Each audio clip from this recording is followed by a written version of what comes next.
द्वाराहाट से कांग्रेस विधायक मदन बिष्ट और द्वाराहाट इंजीनियरिंग कॉलेज के डायरेक्टर के बीच का विवाद अभी थमा नहीं है।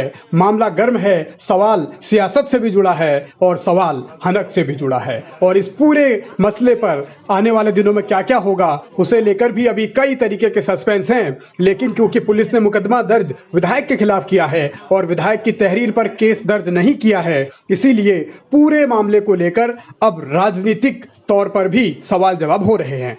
वहां से आया तो रास्ते में मुझे कुछ कर्मचारी लोग मिले। उन्होंने मेस के बारे में, आउटसोर्सिंग के बारे में मुझसे पूछा कि डायरेक्टर साहब इसमें क्या करते हैं, आप जरा बात कर लो। तो मेरे पास डायरेक्टर का नंबर भी नहीं था। मेरे साथ मेरे जिला का अध्यक्ष नारायण रावत भी मेरे साथ थे। उन्होंने डायरेक्टर का नंबर अपने ही फोन से मिलाया। अपने फोन से मिलाने के बावजूद उन्होंने कहा लो विधायक जी आपसे बात करना चाह रहे हैं। तो उन्होंने उसके बाद में इनका फोन, मैंने ये भी कहा और भी रिश्तेदार क्या हाल है तुम्हारे, ठीक हो? तो इतनी देर में फोन कट गया। फोन कटा तो फिर मेरी एक आदत है कि मैं किसी भी अफसर को मिलाता हूँ या किसी दूसरे को मिलाता हूँ तो मैं अपने फोन से फोन मिलाता हूँ, किसी का दूसरे का फोन यूज नहीं करता। तो उस फोन को मैंने किया तो मैंने कम से कम 6 या 7 कॉल करी होंगी, मुझे याद है।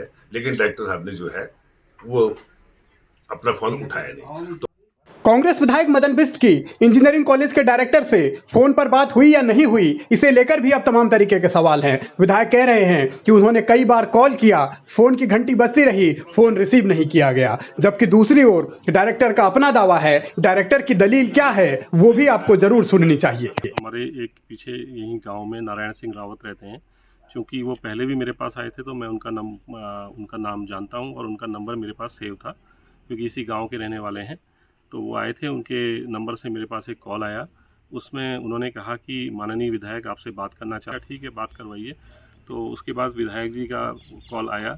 विधायक जी ने बात करनी शुरू करी। मैंने विधायक जी को नमस्कार प्रणाम कहा। उसके बाद विधायक जी ने जो भी कहा वो सब ऑडियो क्लिप में आपको मैं दे दूँगा।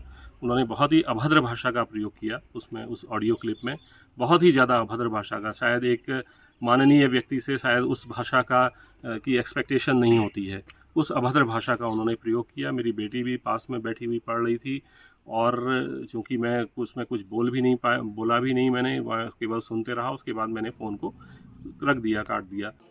फोन पर क्या बात हुई, किस तरीके से हुई, विधायक का लहजा क्या था, विधायक का रवैया क्या था, या फिर विधायक जो दावा कर रहे हैं कि फोन कॉल तो रिसीव ही नहीं हुई, तो अलग अलग पहलू हैं। और इस पूरे मामले में अब विधायक को गुस्सा क्यों आया वो भी जानिए। तो मैं रास्ते से जा रहा था, मैंने कि चलो ये रिश्तेदार एक दिन मेरे से कह रहे थे कि भाई आप तो हमारे रिश्ते में आते हो। तो मैंने कि मेरे रिश्तेदार है तो मैं देख लेता हूँ घर पे आके। अब जब मैं घर पे गया मैंने कि भाई क्या हाल है, दरवाजा तो खोलो भाई। इन्होंने दरवाजा खोला नहीं। जब दरवाजा नहीं खोला तो उसके बाद में मैंने इनसे कई बार कहा, मैंने कि भाई दरवाजा तो खोल दो, मैंने आपसे बात करनी है। तो उसके फलस्वरूप इन्होंने जो है इतना कहा, गेट लॉस्ट फ्रॉम हियर। अब मैं विधायक भाई प्रोटोकॉल के नाते अब गेट लॉस्ट में किसी के घर पे जाता हूँ, वो मुझे गेट लॉस्ट फ्रॉम हियर कहे तो ये तो हमें भी बड़ी शर्मिंदगी आती है। तो यदि एक कर्मचारी वर्ग का आदमी, क्या है प्रिंसिपल, क्या डायरेक्टर किस रैंक का होता है, हम नहीं जानते हैं। चाहे कोई चपरासी भी हो, कोई भी पद पे आसीन हो, वो गेट लॉस नहीं कह सकता किसी विधायक को। ये तो अवहेलना है। इसको तो मैं विशेषाधिकार उसमें अगले सत्र में, जब ये दिसंबर में सत्र होगा, मैं विशेषाधिकार हनन में इसको लगाऊंगा। और मैं इसको जो है डायरेक्टर को, जो अपने को डायरेक्टर कहता है, इसको मैं विधानसभा में खड़ा करूंगा। और जब तक ये माफी नहीं मांगेगा मैं इसको माफ भी नहीं करूंगा। कोई भी विधायक हो, मुख्यमंत्री हो या कितने भी बड़े पद पर हो, क्या वो किसी के भी घर किसी भी वक्त बिना बुलाए जा सकता है या बिना इन्फॉर्म किए जा सकता है? ये एक बड़ा सोचने का सवाल है। और विधायक का ये रवैया किस तरीके का था, इस पर शायद विधायक भी ठंडे दिमाग से सोचेंगे तो उन्हें समझ आएगा। लेकिन डायरेक्टर का दावा ये है। विधायक जी अपने कुछ साथियों को लेकर के मेरे आवास में आ गए और बाहर से ही उन्होंने गालियाँ देना शुरू कर दिया, गेट के बाहर से। और उसके बाद अंदर आए, अंदर आकर के जिसमें नारायण रावत थे, एक और कोई दीपक कोई थे, और ये 3-4 लोग यहाँ पर आए। इन्होंने यहाँ पर बहुत बुरी गालियाँ, शायद मैंने अपने जीवन में इतनी गालियाँ कभी न तो सुनी थी, न कभी सुनी भी नहीं थी। मतलब इस तरीके की जो अभद्र भाषा का उन्होंने प्रयोग किया है। यहाँ पर बगल में हमारा गर्ल्स हॉस्टल है, यहाँ पर हमारे छात्राएं रहती हैं।